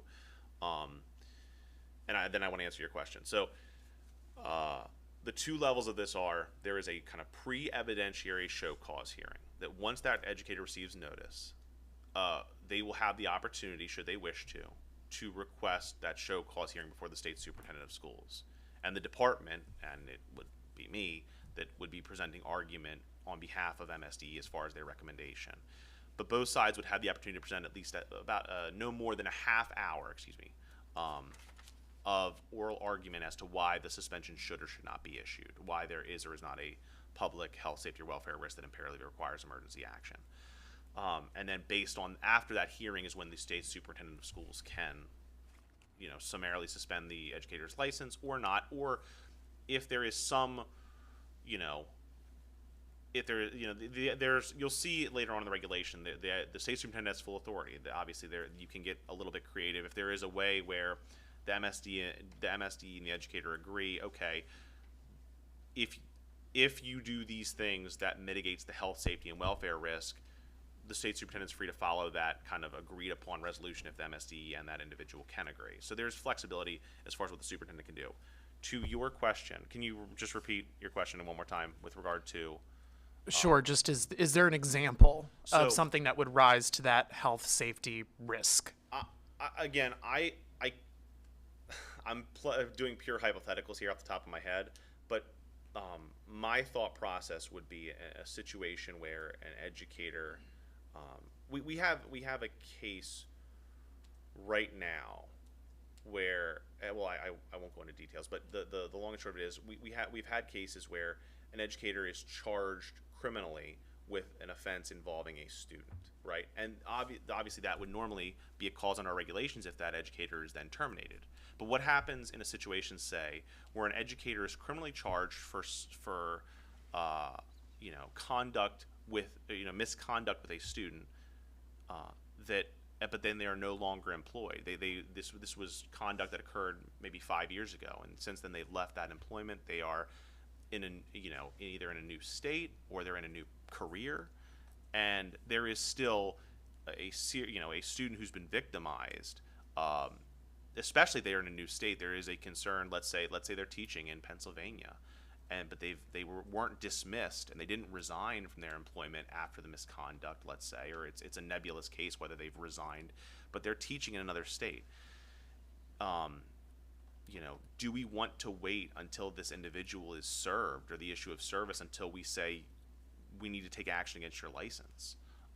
Do we want to go through the same due process? Is there a need to protect students? And again, this is a pure hypothetical that I'm speaking of, but I think the reason for this extraordinary carve out is just to afford flexibility to the superintendent of schools in the event there is, because there's always going to be that one case that you don't see coming, right?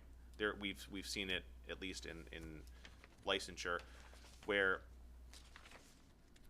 flexibility is generally a good thing, and certainly it is. When we talk about extraordinary cause, it's got to be some great deviation from the norm. And I think my cause for pause right now is the first example that came to mind for me historically, 1982. A teacher is diagnosed with HIV, and that was viewed as an immediate public health crisis. There's a lack of understanding of that particular disease, how it spread, and I would be concerned that this level of flexibility may allow for people to take action that is unjust against someone prior to their due process rights being heard. So I think that that's where I am, historically, had this been in place during the beginning of that epidemic, how would that have been handled? We can't say, we weren't there. But, I think that those are the kinds of things that came to my mind and the things that caused me pause about adopting something like this. So no, it's a point well taken. I mean, I think that's certainly, if the board does not wish to allow, wants to hold firm on kind of due process, that is something that the board certainly can do. This is something that, to be clear, the statute is very general. I mean, the statute 10226C2 only requires that we have to give the licensee written notice of the suspension, the finding, and the reasons to support the finding, and an opportunity to be heard. That's it. So this is all regulation that's based on procedure that there's many other state agencies use when taking away a physician's license, when taking away a dentist's license, or I'm sorry, not taking away, when summarily suspending those licenses. Your point is well taken as far as, could that be a situation where the department missteps? I mean, sure, could it happen? Generally speaking, I do want to be clear that the default option is the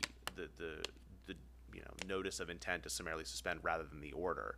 And the flip side will be that if there is no extraordinary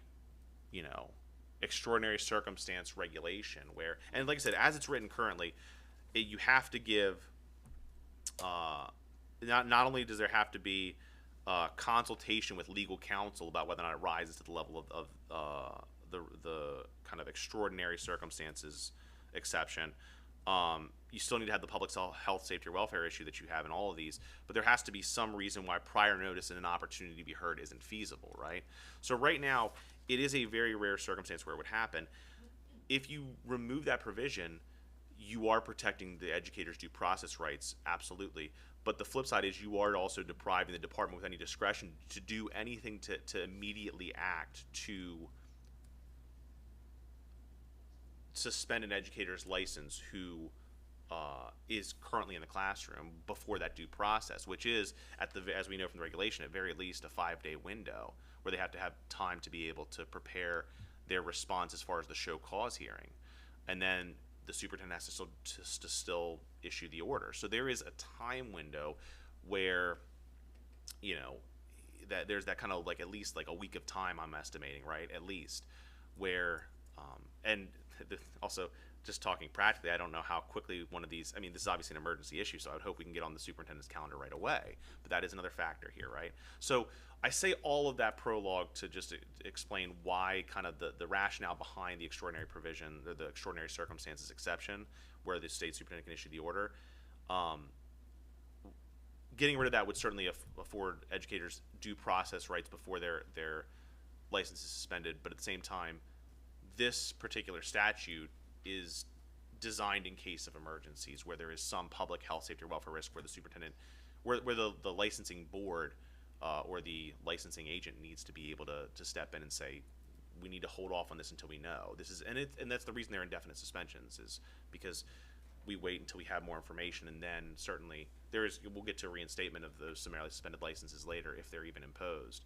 But that's kind of the two sides of the coin. Because potential harm to the right. students or the Correct. school. Yeah. Correct. Okay. So I'm following you, and as an educator, when we have rules in our classroom, they're usually sparked by something that's happened previously that we didn't have something in place. So I know you might not be able to come up with an example right now, but I'm wondering, all of those cases are public once they're finished, right? Correct. Okay, so I'm triggered by what I'm going to say because I was there when it happened. I can think of an example that I wonder if this would have fit perfectly. So I was a public school teacher. I mean, you can look this up, but I'm not going to name any of this. Okay. And it was the state. I feel my heart pounding outside of my chest and my cheeks being red. Triggered. This happened 15, 20 years ago. State test. It was after MSPAP. What was the one after MSPAP? MSA. Okay, so it was that exam. And, you basically do everything but prick your finger when you sign off the documents to, okay. And so one of my colleagues actually cheated on the exam, had students, told students answers. And so that, to me, is a situation that you're describing, because it was 2 weeks, those exams were 2 weeks long. You probably took them, you're so young. No, okay. So So, oh God, I'm going to date myself. I even wrote MSPAP. That's how old I am. I'm old as dirt. So again, I apologize for my shakiness because this was really horrible. That they removed that teacher immediately. And I don't think this term was in place, the summarily, but I mean, like immediately, and put on administrative leave. And then, you know, had that time period, but the person was removed, almost like just disappeared and erased. And then, you know, there were months after it that we were called in and had to do all kinds of testimonies and the person too. So I'm wondering, is that sort of sorry, am I not supposed to be saying anything? Oh no, you're fine. You're absolutely fine. So I don't know if I can speak. So I don't know if I can speak to that specific case, whether or not that would meet it or not. I will say this. One thing I want to just kind of throw out to the board for consideration. I've been doing this for 2.5 years now. I know it's not as long as probably most of the board has been here because most of you I still remember from my first day here. But in that time, we have used that statute, like I said, I think once. Twice, sorry. In my 10 years. And I promise you, as someone who has no free time anymore, we have a lot we have a lot more than 2 cases of disciplinary action against educators that we've undertaken in that time. And the reason that we don't use this almost ever is because our regulations are pretty comprehensive as far as disciplinary action. Generally speaking, when an educator when an educator does something that we need to take action against their license, we have a cause for it. But there are those cases that don't quite fit that. They're those square pegs in the round holes, right? And there are those cases that don't quite fit one of our specific causes, but there is we have immediate concern for the health of a student or safety of the students, you know. And mental health too. Absolutely, both. That was mentally right. hard on those children. Right. So and the other thing is, it's not just health and safety; it's welfare too. The welfare of students, right? So and we want to make sure. I mean, that's the whole reason the statute exists, is where there's some kind of immediate health, safety, or welfare risk, that the licensing agency can step in and act and give due process, certainly. And as you'll see in this regulation, not only does does an educator who is facing summary suspension have that opportunity to present 30 minutes of argument to the state superintendent of schools before the summary suspension is imposed, but they also, like I said in the outset, have an opportunity for a full evidentiary hearing before the Office of Administrative Hearings, the same way that any educator who is facing any kind of normal, you know, any of the regular causes under the O2C will have the right to, you know, request an administrative hearing and appeal the action and have a final decision from the state superintendent. So there are several levels of this as far as due process is concerned.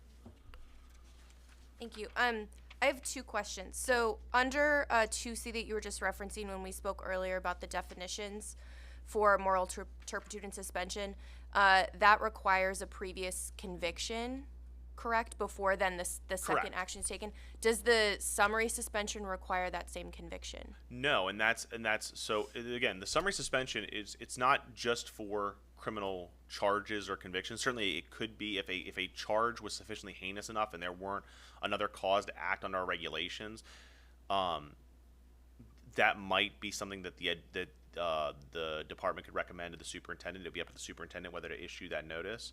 And so again, I can understand that concern as well, because as a former public defender, I am a firm believer in individuals' right to be innocent until proven guilty, their right to full due process, and that criminal charges are, you know, you are presumed innocent unless and until you are proven guilty. So at the same time, I also recognize as a licensing agency, we have to be able to balance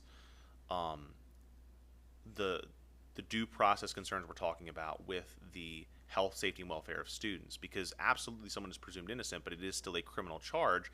And one of the reasons this indefinite suspension, the summary suspension exists, is to be able to say, okay, there is a health, safety, or welfare concern. We need to step in and say, the way I would conceptualize it almost is kind of almost an administrative leave, a licensing leave. We need to wait and let the facts play out on this. One of the things you'll see in the reinstatement provision in regulation, what is now 10, is if new facts material to that individual's risk of public health, safety, or welfare come back up, where the new facts appear to say, let's say someone is charged with a criminal offense of either, whether it be physical or sexual abuse or some kind of misconduct involving a student, right?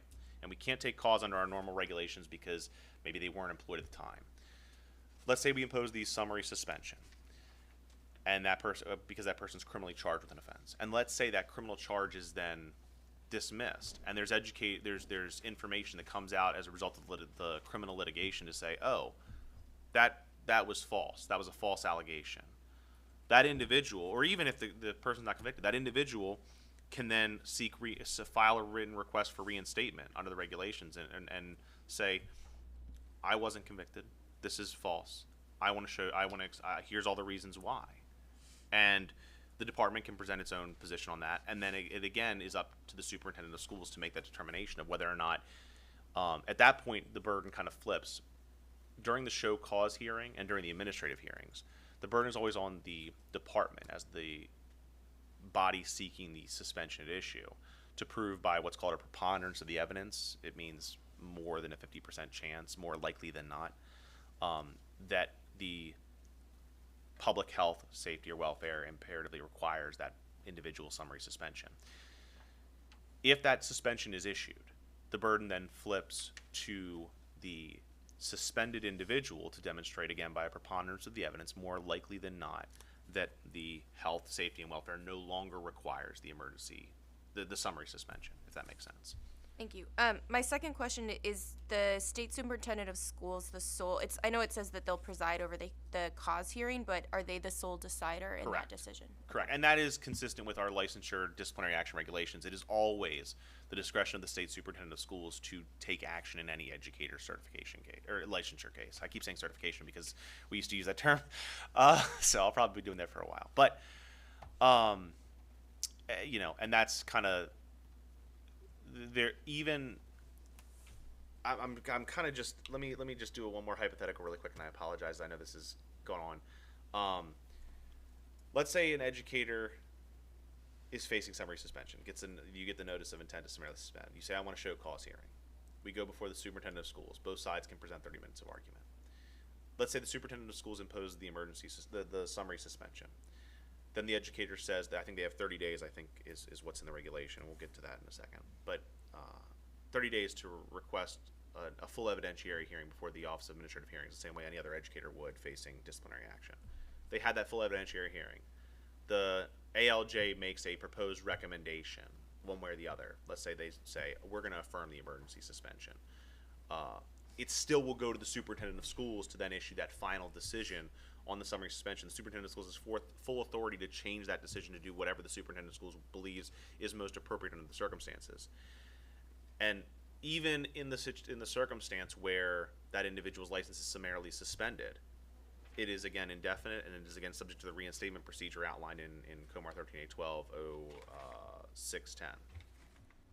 So there is a lot of due process that we've afforded because we're cognizant that this is a heavy hammer to yield. Darren? Oh, I'm sorry. I'll yield to. No, if you were waiting, I didn't want to. No, because I've had a lot of time already. No, so and I do, and I don't want to belabor this, but I think one of the concerns is not so much what's happening here, but what we see happening sometimes in other states. So I'm thinking back to, like, another example.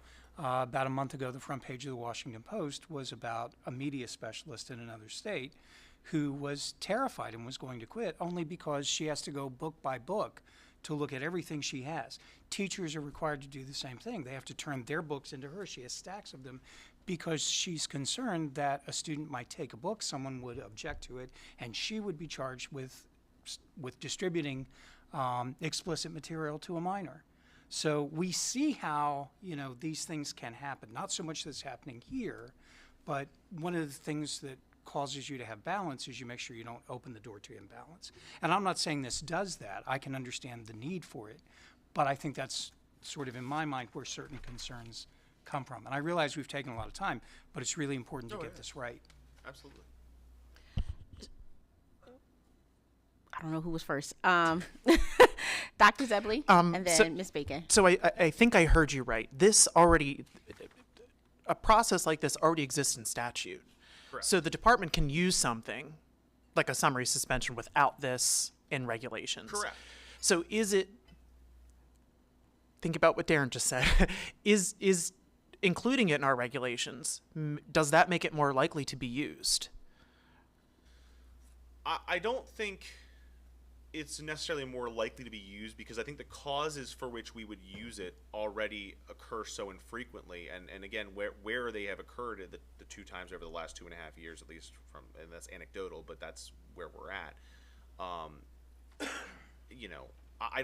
I think those are just the areas where it occurs are those areas that aren't covered by our regulations, but present like our current cause under O2C, but present a health, safety, or welfare risk significant enough that that the department views it most reasonable to act. And the only thing I wanted to add was, so I don't think the frequency of use for this summary suspension will occur. I think the reason that we've decided to propose this addition to the regulation is to make sure that we do have a procedure in place to use it, and one that affords the educators due process rights. Because right now, all we have is the statute to say, okay, we can summarily suspend a license, but what does that look like? How do we do that? And how do we make sure educators have the right to challenge those findings and present their side of the story? And I'm glad you said that, because I think that was my next question, and that was the missing piece for me. So why? Why do we add it to our regulations? And I think that adds some clarity for me. Thank you. Absolutely. Ms. Bacon, and then I'm gonna jump in. Yeah, I would agree that if it's already in statute, I would rather have more specificity. I think the specificity is needed. But similar to Darren's concern about language about welfare of children being used, for example, for advocating for trans students' health care in a school, or media specialists, I think that language we've seen more and more become really politicized. And so thinking about particular ideologies or teachers that are sort of then made examples of for larger political purposes is what makes me nervous. But again, I would rather have clear outlines for what that procedure looks like if the statute is already in place. Right. No, absolutely. And to be clear, the idea of, I just want to touch on the welfare. The idea of welfare isn't something that we are adding to this. That's part of the statute, obviously, as well. The health, safety, or welfare is directly in 10226 C2I. So, yeah, I totally get the concerns. And like I said, this effort was just to make sure that we have a kind of a procedure in place to handle these cases, because they don't fall under our regulatory causes right now. And so they're kind of in a weird limbo where we don't have this regulated, so it's kind of at the department's discretion right now. So we're trying to make sure we're establishing and following a specific procedure. Okay, so where we're kind of at with everything, and I'm always mindful of our time, and so there were a lot of questions as we seek to understand what the regulation is saying and then what the changes. Can we table this right here, or do you want to? I'm just looking at the time, and I want to definitely make sure that we have all the components for our meeting in February. Can we come back to this next month? Absolutely. Because, this can get a little heavy. And so let's come back to this next month. And so our stopping point, we're going to pick up with the summary suspensions. That's where we'll start. So, specifically, we don't need to go back over the definition. So we'll start there.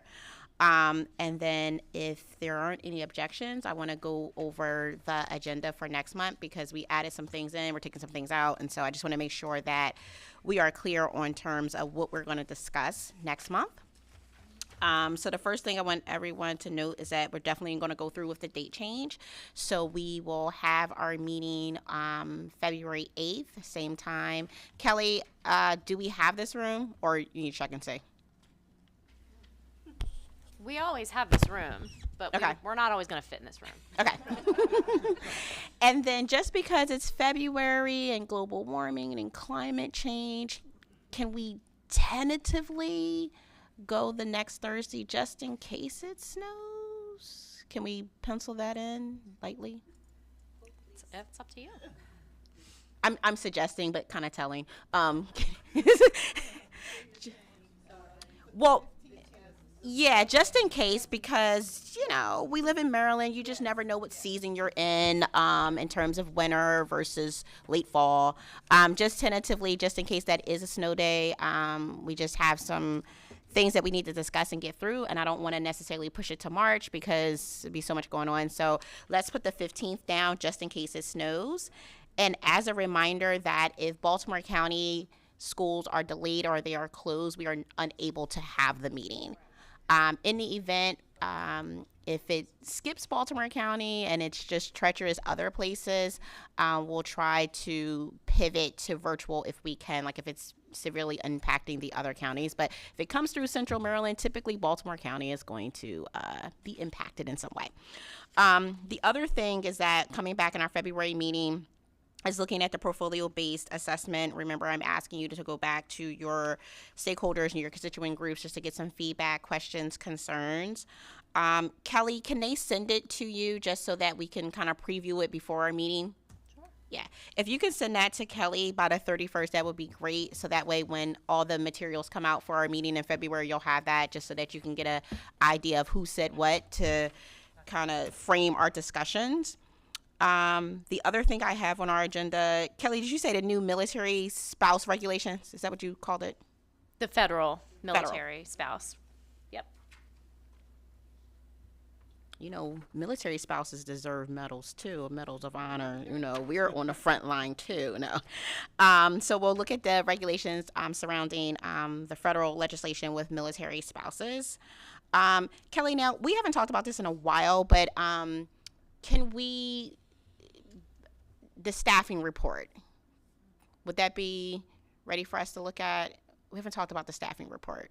So there is no report, to be clear. You mean like a presentation? Yes. I don't calling it a know. report, I would have to check with the Division of Accountability. Okay. I don't know where they are with like their data cleansing and all of that. I know when the presentation was before, it was very helpful for us to kind of get a snapshot of what's going on around the state in terms of hiring needs, and especially looking at or listening to what Dr. Bolson said about the conditional licenses. So it would just be just to kind of frame our conversations in the upcoming months. So I want to continue to bring it up, and then I guess just finding out when it'll be ready for us to see. Yep, go ahead. And I think the format that you used last time was excellent. So really the only thing I think that we'd be asking for is just updated information to the degree that we have it. Mm-hmm. But I liked the format. I'm assuming everybody else did too. It was very helpful. I would say, can you just share really quick, just because some people weren't here for the last staffing report? The new people with the staffing report. Yeah, so the format we had last time was in a PowerPoint presentation with printed slides. And it showed a lot of things. It showed Kelly, you could go over it as well. But it was very comprehensive. It was looking at the number of people who are going into teacher education programs, completion rates. It looked at turnover rates for minority groups and so forth. It gave us county by county breakdowns of salary positions that weren't filled, those kinds of things. Number of conditional certificates. It was all that kind of stuff. And that was over a period of a couple of reports. Mm-hmm. But they were extremely good. And I think part of the reason we keep coming back to that is, well, I believe the last time that Melita and I presented to the State Board of Education, that's one of the things they keep driving home, that we really pay attention to the teacher shortage and make sure that what we're doing doesn't exacerbate that, or if anything, makes it better.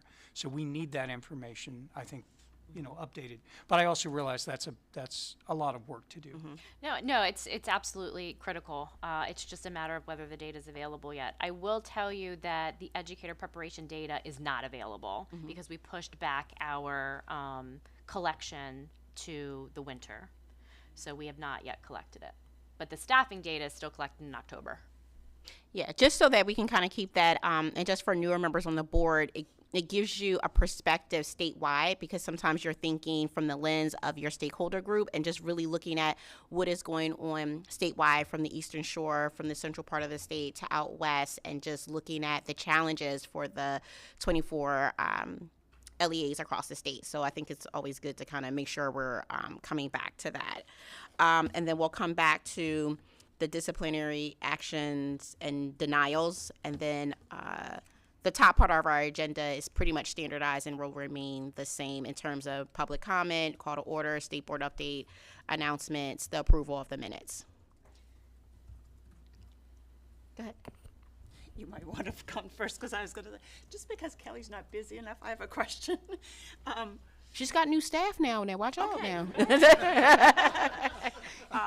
I was just wondering if it'd be easy to pull together some data on how well our teacher candidates are passing performance assessments?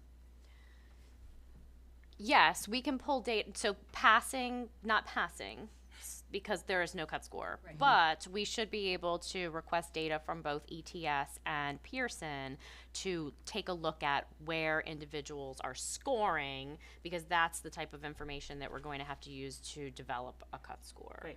And in fact, if you're interested, I could ask them if they have that data available nationwide, and you know, what can they share with us as far as how they're seeing candidates perform on those assessments. And it would be, do you think it would be broken down by the particular, well, all of those things, and also the tests themselves, which tests they take, and absolutely, because the data will come from two different sources.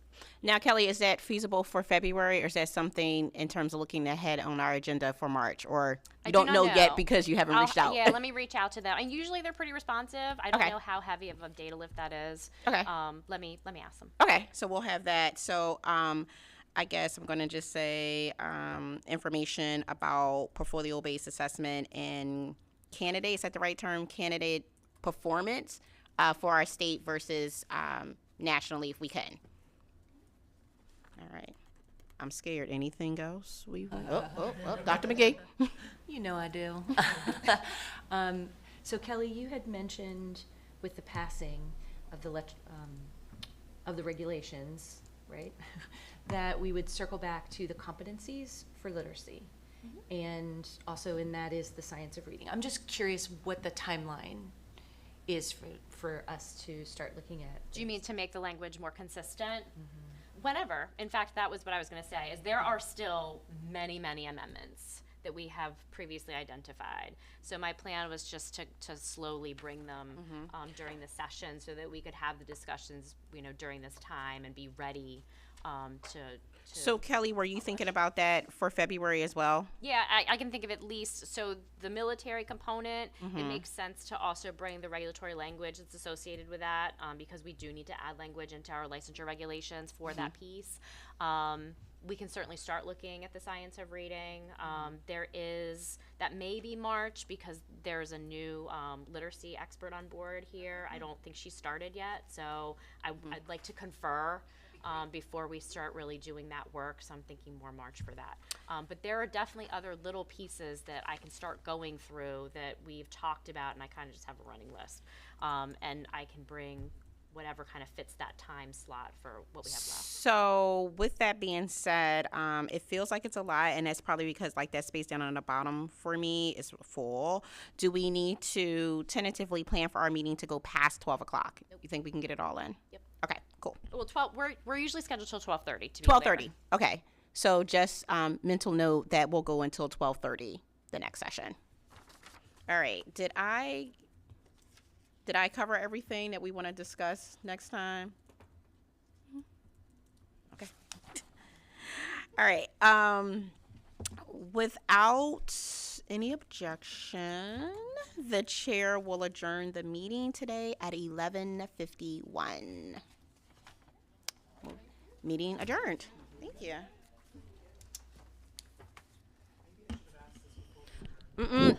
Dr. Zebley, you will not be that person in the staff meeting that asked a question.